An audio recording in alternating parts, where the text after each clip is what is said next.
Cake ಸ್ಪಾಂಜ್ನ ready ಮಾಡಿಟ್ಕೊಂಡು cake ಅಂದರೆ ತುಂಬಾ ಇಷ್ಟ ಕಾಣಲ್ಲ ಅಂದ್ಬಿಟ್ಟು ಆ ಮೇಲ್ಗಡೆ ಲೇಯರ್ನ ಕಟ್ ಮಾಡ್ಕೊಂಡ್ಬಿಟ್ಟಿದ್ದೀನಿ. ಚೆನ್ನಾಗಿ ಒಂದೇ ಲೇಯರಾಗಿ ನೀಟಾಗಿ ಕಟ್ ಆಗುತ್ತೆ. ನೋಡ್ಬೋದು ಚೆನ್ನಾಗಿ ಕಟ್ ಆಗಿದೆ ಅಂತ ಹಾಕೊತಾ ಇದ್ದೀನಿ. ಫ್ಲೇವರ್ ಫುಲ್ಲಾಗಿರುತ್ತೆ ಕೇಕ್ ಫುಲ್ಲು ಅಲ್ವಾ, ಅದನ್ನು ಒಂದು ಲೇಯರಾಗಿ ಈ ರೀತಿ ಸ್ಪ್ರೆಡ್ ಮಾಡ್ಕೊತೀನಿ.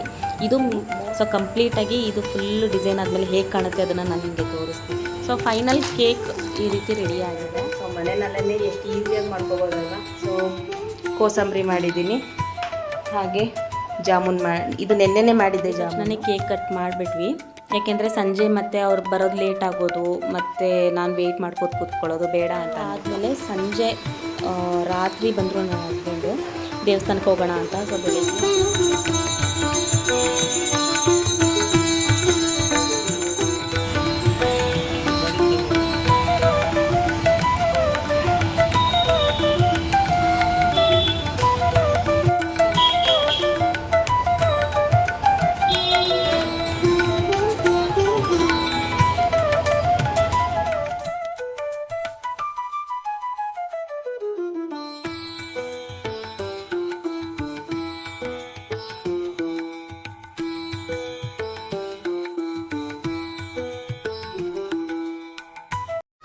ಹಾಯ್ ಫ್ರೆಂಡ್ಸ್, ಎಲ್ಲರಿಗೂ ನಮಸ್ಕಾರ. Welcome to my YouTube channel. Friends, ಇವತ್ತು ನಾನು ರಾತ್ರಿಯಿಂದ ವಿಡಿಯೋನ ಶೂಟ್ ಮಾಡ್ಕೊತಾ ಇದ್ದೀನಿ. ಆ್ಯಕ್ಚುಲಿ ನಾಳೆ ನಮ್ಮದು ಆ್ಯನಿವರ್ಸರಿ ಇದೆ. ಸೊ ಅದಕ್ಕೋಸ್ಕರ ಇವತ್ತು ರಾತ್ರಿಯಿಂದನೇ ಸ್ವಲ್ಪ ಪ್ರಿಪ್ರೇಷನ್ಸ್ನೆಲ್ಲ ಮಾಡ್ಕೊತಾ ಇದ್ದೀನಿ. ಏನಿಲ್ಲ, ಮನೆಯಲ್ಲೇ ನನ್ನ ಕೈಲಿ ಎಷ್ಟಾಗುತ್ತೋ ಅಷ್ಟು ನಾನು ಮಾಡಬೇಕು ಅಂತ. ಹೊರಗಡೆಯಿಂದ ಏನು ಕೇಕ್ ಅದು ತರದೆ ನಾನು ಈಗ ಬೇಕಿಂಗ್ ಎಲ್ಲ ನಾನು ಮನೇಲೇ ಟ್ರೈ ಮಾಡ್ತಿರೋದ್ರಿಂದ ಕೇಕ್ ಕೂಡ ನಾನೇ ಮನೇಲೇ ಮಾಡಬೇಕು ಅಂತ ಡಿಸೈಡ್ ಮಾಡಿದ್ದೀನಿ.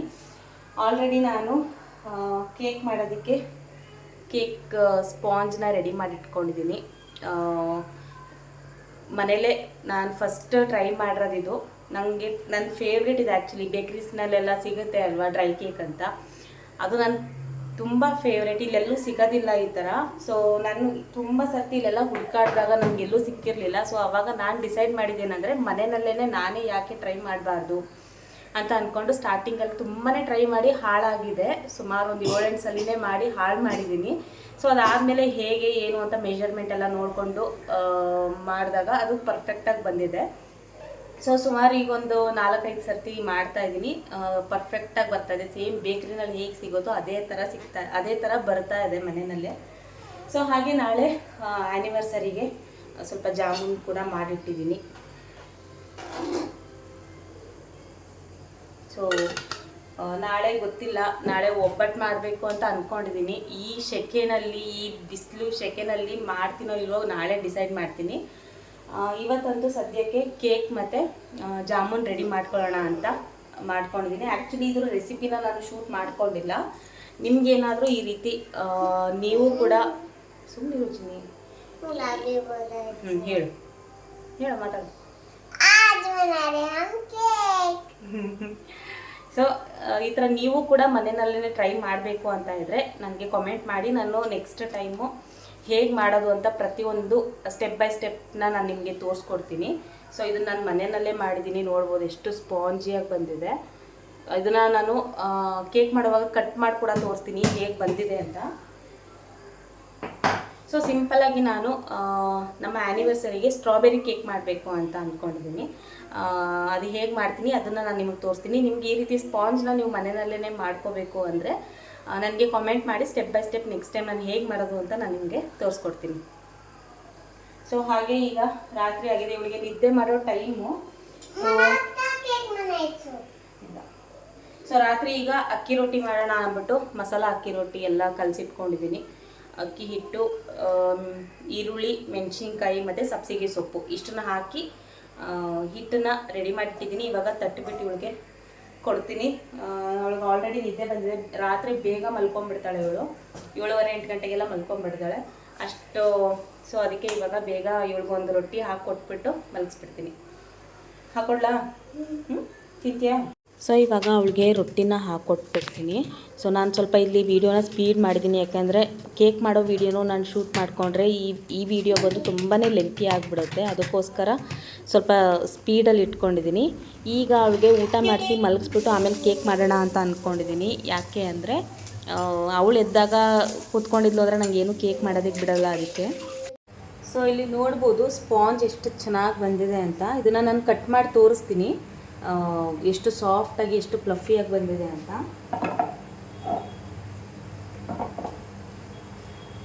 ನೋಡ್ಬೋದು ಇಲ್ಲಿ ನೋಡಿ ಎಷ್ಟು ಸ್ಪಾಂಜಿಯಾಗಿ ಬಂದಿದೆ. ಸೊ ಇದನ್ನು ನಾನು ಕಟ್ ಮಾಡಿಬಿಟ್ಟು ತೋರಿಸ್ತೀನಿ. ಇದರಲ್ಲಿ ಅರ್ಧನ ನಾನು ಕೇಕ್ ಮಾಡ್ತಾ ಇದ್ದೀನಿ, ಅಂದರೆ ಸ್ಟ್ರಾಬೆರಿ ಫ್ಲೇವರ್ದು ಕೇಕ್ ಮಾಡೋಣ ಅಂತ ಅಂದ್ಕೊಂಡಿದ್ದೀನಿ. ಇನ್ನು ಅರ್ಧ ಭಾಗ ಹಾಗೆ ತಿನ್ನೋದಕ್ಕೂ ಕೂಡ ಚೆನ್ನಾಗಿರುತ್ತೆ. ಸೊ ಇಲ್ಲಿ ನೋಡ್ಬೋದು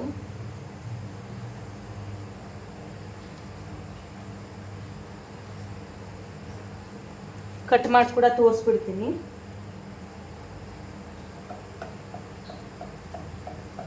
ನಾವು ಹೇಗೆ ನಾವು ಹೊರಗಡೆ ಬೇಕ್ರಿನಲ್ಲಿ ನಾವು ತೊಗೊಂಬರ್ತೀವಿ ಅಲ್ವಾ, ಡ್ರೈ ಕೇಕ್ ಅಂತ ಅಥವಾ ಟೀ ಕೇಕ್ ಅಂತ ತೊಗೊಂಬರ್ತೀವಲ್ಲ, ಸೇಮ್ ಡಿಟ್ಟೋ ಅದೇ ಥರನೇ ಇರುತ್ತೆ. ಅದೇ ಟೆಕ್ಸ್ಚರಲ್ಲಿ, ಅದೇ ಫ್ಲೇವರಲ್ಲಿ, ಅದೇ ಟೇಸ್ಟಲ್ಲಿ ಇರುತ್ತೆ ಮನೇಲಿ ಮಾಡಿದ್ರು ಕೂಡ. ಸೊ ನಾನು ಸ್ಟಾರ್ಟಿಂಗಲ್ಲೂ ಕೂಡ ತುಂಬ ಸರ್ತಿ ನನಗೆ ಈ ಕೇಕ್ ಅಂದರೆ ತುಂಬಾ ಇಷ್ಟ ಆಯಿತಾ. ಚಿಕ್ಕ ವಯಸ್ಸಿಂದ ನಮ್ಮ ಮನೇಲಿ ನಾನು ತುಂಬ ತರಿಸ್ಕೊಂಡು ತಿಂತಾಯಿದ್ದೆ ಈ ಥರ. ಸೊ ನಾನು ಯಾವಾಗ ಮಹಾರಾಷ್ಟ್ರಕ್ಕೆ ಬಂದನೋ ಇಲ್ಲಿ ಅಷ್ಟು ಸಿಗ್ತಾನೆ ಇರಲಿಲ್ಲ. ಇದು ಯಾವ ಬೇಕ್ರಿಲಿ ಹೋಗಿ ಕೇಳು ನನಗಿದು ಸಿಗ್ತಾನೆ ಇರಲಿಲ್ಲ. ಸೊ ಒಂದು ಸರ್ತಿ ನಾನು ಡಿಸೈಡ್ ಮಾಡಿದ್ದೇನೆಂದರೆ ಮನೆಯಲ್ಲೇ ಯಾಕೆ ನಾನೇ ಟ್ರೈ ಮಾಡಬಾರ್ದು, ನಾನೇ ಟ್ರೈ ಮಾಡಿ ಯಾಕೆ ಟ್ರೈ ಮಾಡಿ ನೋಡೋಣ ಹೇಗೆ ಬರುತ್ತೆ ಅಂತ ಅಂದ್ಬಿಟ್ಟು. ಸೊ ಸ್ಟಾರ್ಟಿಂಗಲ್ಲಿ ಒಂದು 2-3 ಸರ್ತಿ ಟ್ರೈ ಮಾಡಿದೆ. ಈ ಥರ ಫ್ಲಫಿಯಾಗಿ, ಈ ಥರ ಸಾಫ್ಟಾಗಿ, ಇದೇ ಥರ ಸೇಮ್ ಬೇಕ್ರಿಲಿ ಸಿಗೋ ಥರ ಟೆಕ್ಸ್ಚರಲ್ಲಿ ಮನೇಲಿ ಮಾಡೋಕ್ಕಾಗ್ತಾ ಇರಲಿಲ್ಲ. ಸೊ ಅದು ಬರ್ತಾನೆ ಇರಲಿಲ್ಲ, ಸುಮ್ಮನೆ ವೇಸ್ಟ್ ಆಗಿಬಿಡ್ತಿತ್ತು. ಮಾಡಿ ಮಾಡಿ ಮಾಡಿ ಎಷ್ಟು ಸರ್ತಿ ನಾನು ಕೇಕ್ ಮಾಡೋದಕ್ಕೆ ಟ್ರೈ ಮಾಡಿದ್ರೂ ಕೂಡ ಅದು ವೇಸ್ಟ್ ಆಗೋಗ್ತಿತ್ತು. ಸೊ ಅದಾದಮೇಲೆ ಒಂದು ಸರ್ತಿ ಡಿಸೈಡ್ ಮಾಡಿದೆ, ಇಲ್ಲ ಹೇಗಾದರೂ ಮಾಡಿ ಇದನ್ನು ಸರಿ ಮಾಡ್ಕೊಳ್ಳೇಬೇಕು ನಾನು ಅಂತ. ಆದಷ್ಟು ನಾನು ಯೂಟ್ಯೂಬಲ್ಲಿ ವೀಡಿಯೋಸ್ ನೋಡ್ತಾನೆ ಬಂದು ಅದರಲ್ಲಿ ನೋಡೋಣ ಅಂದ್ಬಿಟ್ಟು ಮತ್ತೆ ಇನ್ನೊಂದು ಸರ್ತಿ ನಾನು ಕೇಕ್ ಮಾಡೋದಕ್ಕೆ ಹೋದೆ. ಮತ್ತೆ ಒಂದು ಸರ್ತಿ ಅದು ಫ್ಲಾಪ್ ಆಯಿತು. ಸೆಕೆಂಡ್ ಟೈಮು ನೀಟಾಗಿ ಮೆಷರ್ಮೆಂಟ್ ಎಲ್ಲ ಹಾಕಿ ನೀಟಾಗಿ ಕರೆಕ್ಟಾಗಿ ಮಾಡಿದಾಗ ಈ ರೀತಿ ಪರ್ಫೆಕ್ಟಾಗಿ ಬಂತು. ಸೊ ನೋಡ್ಬೋದು ಎಷ್ಟು ಪರ್ಫೆಕ್ಟಾಗಿ, ಎಷ್ಟು ಸಾಫ್ಟ್ ಆ್ಯಂಡ್ ಸ್ಪಾಂಜಿಯಾಗಿ ಬಂದಿದೆ ಅಂತ. ಸಿಕ್ಕಾಪಟ್ಟೆ ಟೇಸ್ಟಿಯಲ್ಲಿ ತುಂಬ ಚೆನ್ನಾಗಿರುತ್ತೆ.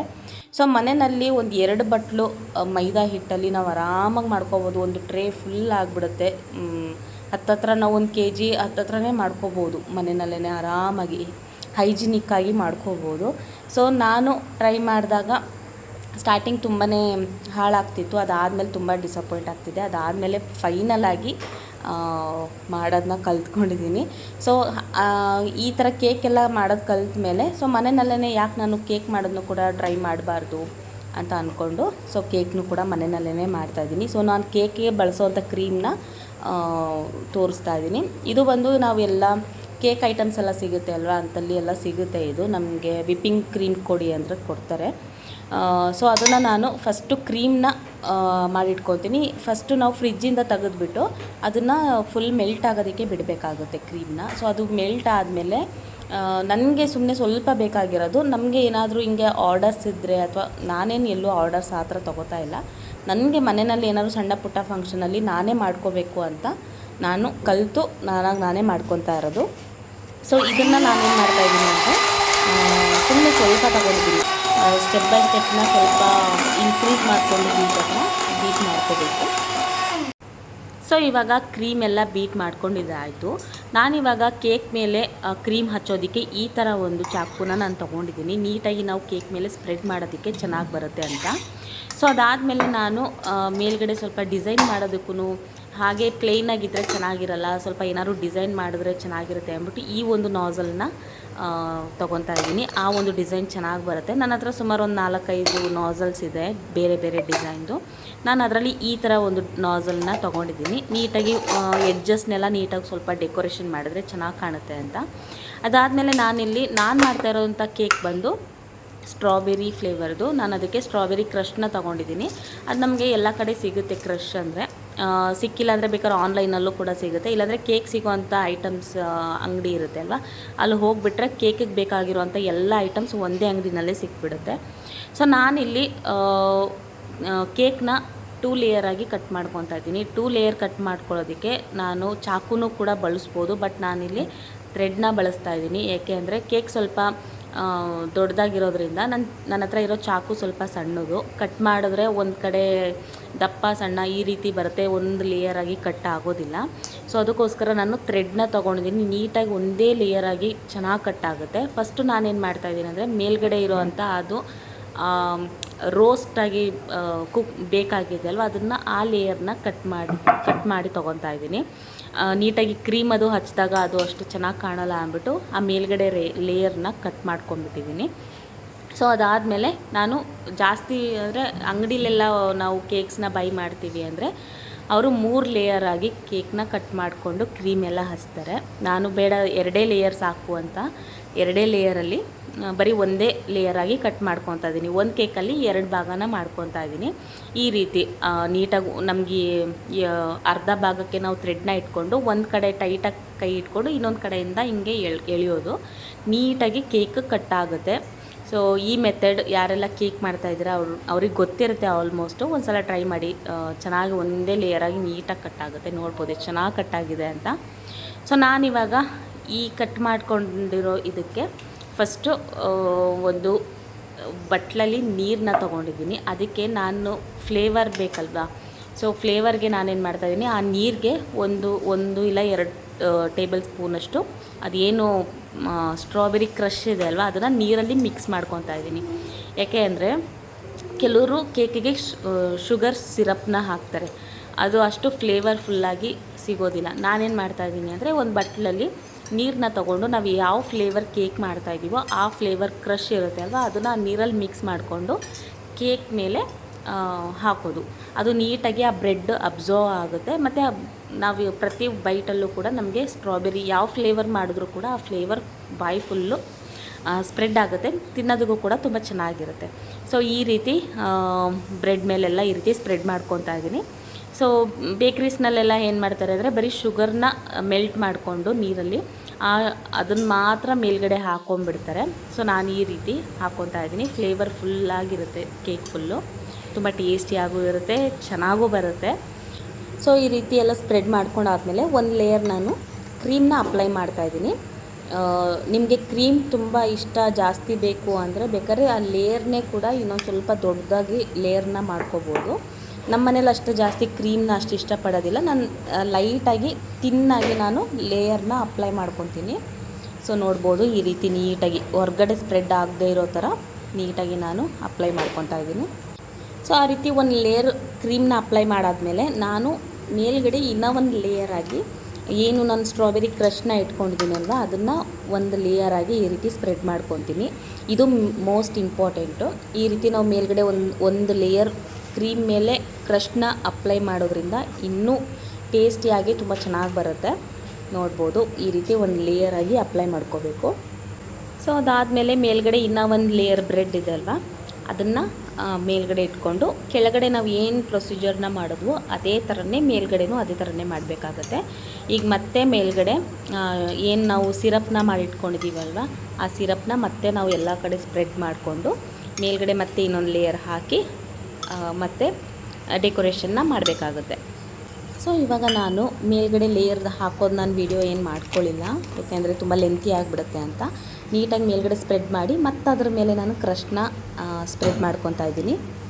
ಸೊ ಈ ರೀತಿ ಮೇಲ್ಗಡೆ ನಾನು ಸುಮ್ಮನೆ ಡೆಕೋರೇಷನ್ ಸುಮ್ಮನೆ ವೈಟಾಗಿದ್ದರೆ ವೈಟ್ ಬರೀ ಕ್ರೀಮ್ ಥರ ಇದ್ದರೆ ಅಷ್ಟು ಚೆನ್ನಾಗಿ ಅನಿಸಲ್ಲ ಅಂದ್ಬಿಟ್ಟು ಮೇಲ್ಗಡೆ ನಾನು ಒಂದು ಲೇಯರ್ ಆಗಿ ಕ್ರಷ್ನ ಸ್ಪ್ರೆಡ್ ಮಾಡ್ಕೊತಾ ಇದ್ದೀನಿ. ಅಷ್ಟೇ 2 ಲೇಯರ್ಸ್ ಅಷ್ಟೇ ಮಾಡ್ಕೊತಾ ಇರೋದು ನಾನು. ಇದ್ರ ಮೇಲೆ ಬ್ರೆಡ್ ಏನು ಬರೋದಿಲ್ಲ.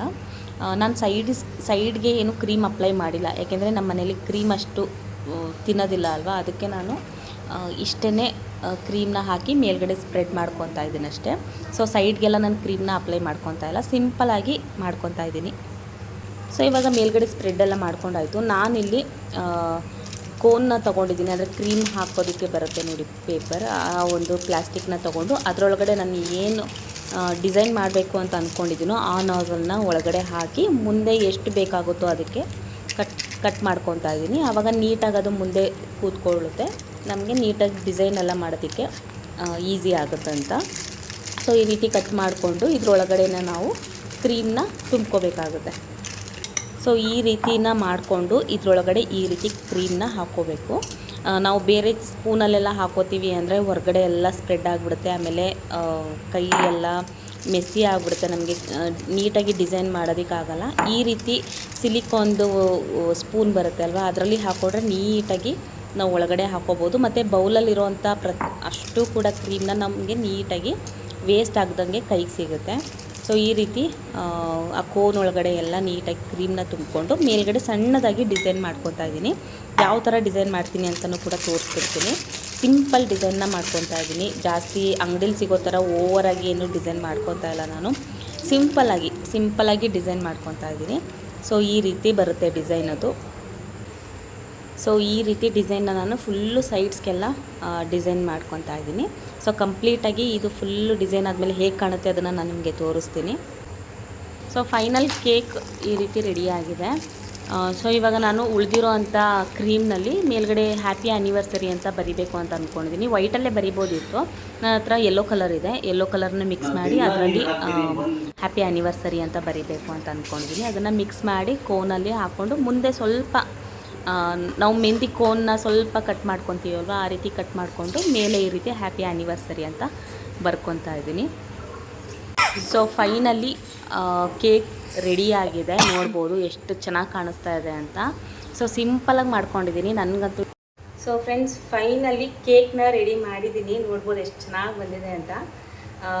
ಸೊ ನಾನು ಸೈಡಲ್ಲೆಲ್ಲ ಕ್ರೀಮ್ ಹಾಕಿಲ್ಲ, ಜಾಸ್ತಿ ಕ್ರೀಮ್ ಅಷ್ಟು ಇಷ್ಟ ಆಗಲ್ಲ ಅಂದ್ಬಿಟ್ಟು ಮೇಲ್ಗಡೆ ಮಾತ್ರ ಡೆಕೋರೇಷನ್ ಮಾಡಿದ್ದೀನಿ. ಸ್ವಲ್ಪ ಅಕ್ಷರಗಳು ಮಾತ್ರ ತುಂಬ ದೊಡ್ಡದಾಗಿ ಬಂದುಬಿಡ್ತು, ಅಷ್ಟು ಜಾಗ ಸಾಕಾಗಿಲ್ಲ ಅಂದ್ಬಿಟ್ಟು ಕೆಳಗಡೆ ಬರೆದುಬಿಟ್ಟಿದ್ದೀನಿ. ಸೊ ಇದು ಫೈನಲಿ ಹೀಗೆ ಕಾಣಿಸ್ತಾ ಇದೆ. ಸೊ ಮನೆಯಲ್ಲೇ ಎಷ್ಟು ಈಸಿಯಾಗಿ ಮಾಡ್ಕೋಬೋದಲ್ವ. ಸೊ ನಾನು ಲಾಸ್ಟ್ ಒಂದು 5-6 ಮಂತ್ಸಿಂದ ಏನೇ ಮನೇಲಿ ಫಂಕ್ಷನ್ ಇದ್ರೂ ಅಥವಾ ಏನೇ ಬರ್ಡೇ ಆ್ಯನಿವರ್ಸರೀಸ್ ಏನೇ ಇದ್ರೂ ಮನೆಯಲ್ಲೇ ಮಾಡ್ಕೊತಾ ಇದ್ದೀನಿ. ಕೇಕ್ಸು ತುಂಬ ಚೆನ್ನಾಗಿ ಬರ್ತಾ ಇದೆ, ಟೇಸ್ಟ್ ಕೂಡ ತುಂಬ ಚೆನ್ನಾಗಿರುತ್ತೆ. ಸೊ ಫೈನಲಿ ಕೇಕ್ ರೆಡಿ ಆಗಿದೆ. ಇವಾಗ ಇದನ್ನು ಸೆಟ್ ಆಗೋದಕ್ಕೆ ಫ್ರಿಜ್ಜಲ್ಲಿ ಇಟ್ಬಿಡ್ತೀನಿ, ಬೆಳಗ್ಗೆವರೆಗೂ ಸೆಟ್ ಆಗುತ್ತೆ. ರಾತ್ರಿ 12 ಗಂಟೆಗೆ ನಾನು ಕೇಕ್ ಏನು ಕಟ್ ಮಾಡೋದಿಲ್ಲ, ನಾಳೆ ಬೆಳಿಗ್ಗೆ ಅಥವಾ ಸಂಜೆ ಟೈಮಲ್ಲಿ ಕೇಕ್ ಕಟ್ ಮಾಡ್ತೀನಿ. ಅಲ್ಲಿವರೆಗೂ ಚೆನ್ನಾಗಿ ಸೆಟ್ ಆಗುತ್ತೆ ಫ್ರಿಜ್ಜಲ್ಲಿ. ಸೊ ಹಾಯ್ ಫ್ರೆಂಡ್ಸ್, ಎಲ್ಲರಿಗೂ ನಮಸ್ಕಾರ, welcome to my YouTube channel. Friends, ಬೆಳಿಗ್ಗೆಯಿಂದನೇ ನಾನು ವ್ಲಾಗ್ನ ಸ್ಟಾರ್ಟ್ ಮಾಡಬೇಕು ಅಂತ ಅಂದ್ಕೊಂಡೆ, ಬಟ್ ಆಗಲೇ ಇಲ್ಲ. ಇವತ್ತು ಸ್ಪೆಷಲ್ಲಾಗಿ ಏನಾದರೂ ಅಡುಗೆ ಮಾಡ್ಕೊಳ್ಳೋಣ ಅಂತ ಅಂದ್ಕೊಂಡು ಬೆಳಿಗ್ಗೆಯಿಂದನೇ ವ್ಲಾಗ್ ಸ್ಟಾರ್ಟ್ ಮಾಡೋಣ ಅಂತ ಅಂದ್ಕೊಂಡೆ. ಬಟ್ ಇಲ್ಲಿರೋಂಥ ಬಿಸಿಲಿಗೆ ನನಗೆ ನಿಜವಾಗ್ಲೂ ಬೇಗ ಅಡುಗೆನ ಮುಗಿಸ್ಬಿಟ್ಟು ನೆಮ್ಮದಿಯಾಗಿ ಒಂದು ಕಡೆ ಕೂತ್ಕೊಂಡ್ಬಿಡ್ಬೇಕು ಅಂತ ಅನಿಸ್ಬಿಡ್ತು. ಅದಕ್ಕೆ ಬೆಳಿಗ್ಗೆನೇ ಬೇಗ ಎದ್ದು ಎಲ್ಲ ಅಡುಗೆ ಮುಗಿಸ್ಬಿಟ್ಟು ಇವಾಗ ವ್ಲಾಗ್ ಸ್ಟಾರ್ಟ್ ಮಾಡಿದ್ದೀನಿ. ಎಲ್ಲ ಅಡುಗೆ ಮುಗಿಸಿ ಫ್ರೆಶ್ ಆಗಿ ದೇವ್ರ ಪೂಜೆ ಎಲ್ಲ ಮಾಡಿ, ಸೊ ಇವತ್ತು ಒಬ್ಬಟ್ಟು ಮಾಡಿದ್ದೆ. ಇವಳಿಗೆ ಈ ರೀತಿ ಹೂರ್ಣ ಇಷ್ಟ ತಿನ್ನೋದಕ್ಕೆ, ಅದಕ್ಕೆ ಅವಳಿಗೋಸ್ಕರ ಸ್ವಲ್ಪ ಎತ್ತಿಟ್ಟಿದ್ದೆ. ಹಾಗೆ ಸುಮಾರು ಒಂದಿಷ್ಟು ಅಡುಗೆನ ಇವತ್ತು ಮಾಡಿದ್ದೀನಿ. ಅಡುಗೆನ ಮಾಡಿದ್ದೀನಿ. ಅದು ಏನೇನು ಮಾಡಿದ್ದೀನಿ ಅಂತ ನಾನು ತೋರಿಸ್ಬಿಡ್ತೀನಿ. ಹಾಗೆ ಇವತ್ತು ಆ್ಯನಿವರ್ಸರಿ ಅಂದ್ಬಿಟ್ಟು ಸುಮ್ಮನೆ 1-2 ಮನೆಗೆ ನಾನು ಏನು ಅಡುಗೆ ಮಾಡಿದ್ದೀನೋ ಅದನ್ನು ಸ್ವಲ್ಪ ಕೊಡೋಣ ಅಂತ ಅಂದ್ಕೊಂಡೆಲ್ಲ ರೆಡಿ ಮಾಡಿಟ್ಟಿದ್ದೀನಿ. ಸೊ ಇಲ್ಲಿ ಕೋಸಂಬರಿ ಮಾಡಿದ್ದೀನಿ. ಆಲ್ರೆಡಿ ನಾನು ಇಲ್ಲಿ ಮಾಡಿಟ್ಟಿದ್ದೀನಿ, ನಿಮ್ಗೆ ಅನ್ಸ್ಬೋದು ಎಲ್ಲದನ್ನು ತರಿಸ್ಬಿಟ್ಟಿದ್ದೀನಿ ಅಂತ. ಎಲ್ಲ ಮಾಡಿ ಬಾಕ್ಸ್ಗೆ ಹಾಕಿ ರೆಡಿ ಮಾಡಿ ಇಟ್ಟಿದ್ದೀನಿ ಕೊಡಬೇಕು ಅಂತ. ಸೊ ಕೋಸಂಬರಿ ಮಾಡಿದ್ದೀನಿ. ಹಾಗೆ ಜಾಮೂನ್ ಇದು ನೆನ್ನೆನೇ ಮಾಡಿದ್ದೆ ಜಾಮೂನು, ಅದನ್ನು ಕೂಡ ಹಾಕಿದ್ದೀನಿ. ಇದು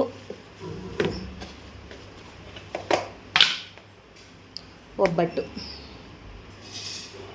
ಸೊ ಒಬ್ಬಟ್ಟು ಕೂಡ ಮಾಡಿಕೊಂಡೆ. ನನಗೆ ಬೇಡ ಅಂತ ಅನ್ನಿಸ್ತಾ ಇತ್ತು ಒಬ್ಬಟ್ಟು ಮಾಡೋದು.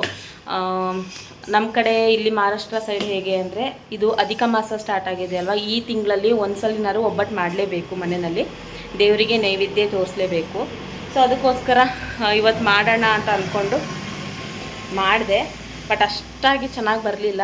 ಓಕೆ, ಪರವಾಗಿಲ್ಲ, ಬಂದಿದೆ. ಹಾಗೆ ಇಲ್ಲಿ ನೋಡಿದ್ರೆ ನಾನು ಬಿಸಿಯಾಗಿ ಬಿರಿಯಾನಿ ಮಾಡಿದ್ದೀನಿ.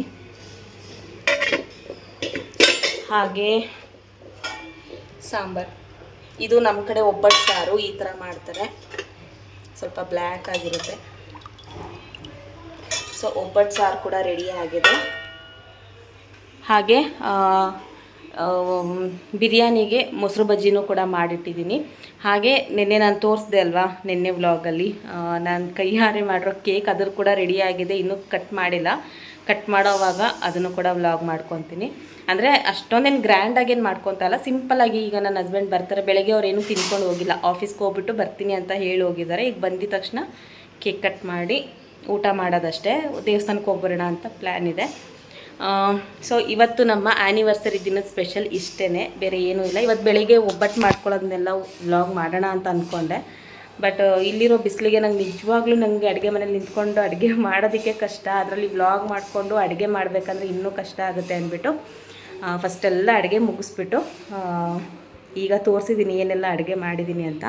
ಹಾಗೆ ದೇವ್ರ ಪೂಜೆ ಕೂಡ ಮಾಡಿದೆ. ನನ್ನ ಹಸ್ಬೆಂಡ್ ಬಂದಿದ ತಕ್ಷಣವೇ ಕೇಕ್ ಕಟ್ ಮಾಡಿಬಿಟ್ವಿ. ಯಾಕೆಂದರೆ ಸಂಜೆ ಮತ್ತೆ ಅವ್ರು ಬರೋದು ಲೇಟ್ ಆಗೋದು, ಮತ್ತು ನಾನು ವೆಯ್ಟ್ ಮಾಡ್ಕೋತ ಕೂತ್ಕೊಳ್ಳೋದು ಬೇಡ ಅಂತ ಅಂದ್ಬಿಟ್ಟು ಅವ್ರು ಯಾವಾಗ ಬಂದರೂ ಊಟಕ್ಕೆ ಮನೆಗೆ ಬಂದಿದ ತಕ್ಷಣ ಫಸ್ಟು ಕೇಕ್ ಕಟ್ ಮಾಡಿ ಆಮೇಲೆ ಊಟ ಮಾಡಿದ್ವಿ. ಸೊ ಊಟ ಮಾಡೋದೆಲ್ಲ ವೀಡಿಯೋ ಮಾಡ್ಕೊಳ್ಳಿಲ್ಲ ನಾನು. ಸೊ ಮಧ್ಯಾಹ್ನ ಊಟ ಎಲ್ಲ ಆದಮೇಲೆ ಸಂಜೆ ರಾತ್ರಿ ಬಂದರು ನನ್ನ ಹಸ್ಬೆಂಡು ದೇವಸ್ಥಾನಕ್ಕೆ ಹೋಗೋಣ ಅಂತ. ಸೊ ಬೆಳಗ್ಗೆಯಿಂದ ದೇವಸ್ಥಾನಕ್ಕೆ ಹೋಗಬೇಕು ಅಂತ ಅಂದ್ಕೊತಾನೇ ಇದ್ವಿ. ನನ್ನ ಹಸ್ಬೆಂಡ್ಗೆ ಕೆಲಸದ ಮೇಲೆ ಕೆಲಸ ಬರ್ತಾನೆ ಇತ್ತು. ಸೊ ಅದಾದಮೇಲೆ ಸಂಜೆ ರಾತ್ರಿ 8 ಗಂಟೆಗೆ ಬಂದರು. 8 ಗಂಟೆ ಆಗಿದೆ. 8 ಗಂಟೆಗೆ ಬಂದುಬಿಟ್ಟು ರೆಡಿ ಆಗು, ದೇವಸ್ಥಾನಕ್ಕೆ ಹೋಗೋಣ, ಹೊರಗಡೆ ಏನಾದರೂ ಲೈಟಾಗಿ ಏನಾದರೂ ತಿನ್ಕೊಂಬರೋಣ ಅಂತ ಅಂದರು. ಸೊ ಮನೇಲೇ ಮಧ್ಯಾಹ್ನ ಊಟ ಮಾಡಿದ್ದೆ ಲೇಟ್ ಆಗಿತ್ತು, ಹೊಟ್ಟೆ ಏನಷ್ಟು ಹಶ್ವಾಗಿರಲಿಲ್ಲ. ಅವರಂದರು ಪರವಾಗಿಲ್ಲ, ಲೈಟಾಗಿ ಎಷ್ಟು ಹೋಗುತ್ತೋ ಅಷ್ಟು ಊಟ ಮಾಡಿಕೊಂಡು ದೇವಸ್ಥಾನಕ್ಕೆ ಹೋಗಿ ಫಸ್ಟು, ಆಮೇಲೆ ಊಟ ಮಾಡ್ಕೊಂಡು ಬರೋಣ ಅಂತಂದು.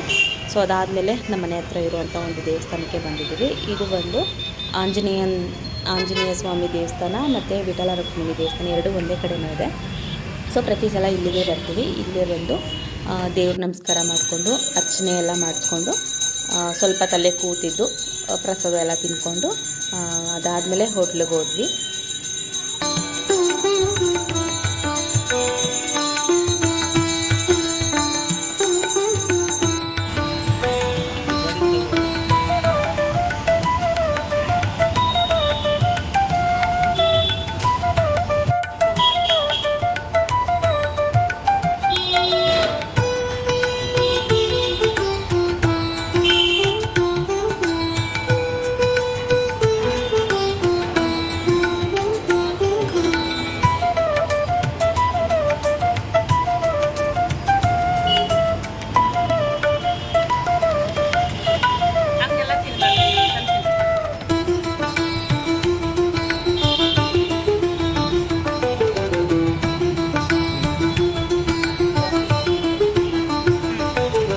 ಸೊ ದೇವಸ್ಥಾನದಿಂದ ಡೈರೆಕ್ಟಾಗಿ ಹೋಟ್ಲಿಗೆ ಹೋದ್ವಿ. ಅಲ್ಲಿ ಹೋಗಿದ ತಕ್ಷಣ ನಾವೇನು ಜಾಸ್ತಿ ಹೊಟ್ಟೆ ತುಂಬಷ್ಟು ಮಧ್ಯಾಹ್ನ ಊಟನೇ ನಮಗೆ ಕರಗಿರಲಿಲ್ಲ. ಸುಮ್ಮನೆ ಲೈಟಾಗಿ ಊಟ ಮಾಡ್ಕೊಂಡು ಬಂದ್ವಿ. ಫಸ್ಟು ನಾವು ಈ ಮಸಾಲ ಪಾಪಡನ್ನ ತೊಗೊಂಡ್ವಿ. ಅದಾದಮೇಲೆ ಒಂದು ಸೂಪ್ ಕುಡ್ಕೊಂಡು ದಾಲ್ ಕಿಚಡಿ ತಿನ್ಕೊಂಡು ಬಂದುಬಿಟ್ವಿ ಅಷ್ಟೇ. ಸೊ ಇವತ್ತಿನ ವಿಡಿಯೋ ನಿಮಗೆ ಖಂಡಿತ ಇಷ್ಟ ಆಗಿರುತ್ತೆ ಅಂತ ಅಂದ್ಕೊಂಡಿದ್ದೀನಿ. ನಿಮ್ಗೇನಾದರೂ ಡೌಟ್ ಇತ್ತು ಅಥವಾ ನಿಮ್ಗೇನಾದರೂ ಬೇಕಿಂಗ್ ಬಗ್ಗೆ ಕೇಳಬೇಕಿತ್ತು ಅಂದರೆ ಕಮೆಂಟ್ ಮಾಡಿ ಅಂತ ಹೇಳ್ತಾ ಇವತ್ತಿನ ವಿಡಿಯೋನ ನಾನು ಇಲ್ಲಿಗೆ ಎಂಡ್ ಮಾಡ್ತಾ ಇದ್ದೀನಿ. ನಿಮಗೆ ಇಷ್ಟ ಆಗಿದರೆ ಪ್ಲೀಸ್ ಒಂದು ಲೈಕ್ ಮಾಡಿ, ಸಬ್ಸ್ಕ್ರೈಬ್ ಮಾಡ್ಕೊಳ್ಳಿ ಅಂತ ಹೇಳ್ತಾ ಮುಂದಿನ ವಿಡಿಯೋದಲ್ಲಿ ಸಿಗ್ತೀನಿ. Thank you so much.